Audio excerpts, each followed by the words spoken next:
What is a network? A network is made up of nodes and edges that represent a relationship between nodes.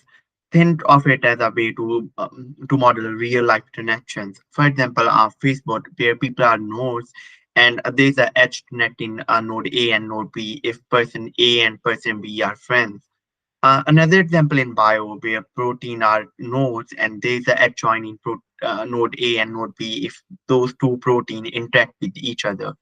Um, these two are example of undirected networks where edges don't have a particular direction. For example, on Facebook, if you're friends with someone, they're friends with you as well. But in real life, there are lots of directed networks as well. On Insta, if you follow someone, it doesn't mean they follow you back. Or in bio, there might be a protein which influence binding of two other protein, but reverse might not be true. So this means we have a network where edge have direction. Their relationship is either one way, it's just one way. So now suppose we want to find out which nodes are important in these kind of networks. Imagine looking at this network and try to just look at it to see which nodes are important. It's super hard. So what we do is we try to come up with expression which assign them numerical value for easy comparison. For Facebook, it could be someone with lots of friends or someone who are friends with someone who has lots of friends, or it could be a protein that interacts with many other proteins.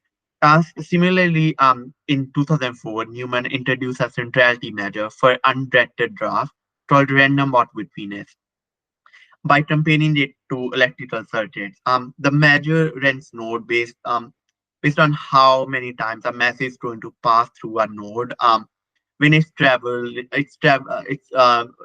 randomly from one node to another. We can't use this same comparison for directed network because directed electrical network don't make much sense. For nearly 20 years, no one was able to adapt this concept to directed networks. This summer, we succeeded by using Markov chain as an alternative approach. Um, now we understood what we were working on. Now let's move on application. I'm just trying to show these two, just to show like we can apply it to different fields for bio, for disease spread, or for rumor spread in social sciences. The important thing is that we can apply this idea to any network, including vector networks as well, and have impact in many different fields of science all at once.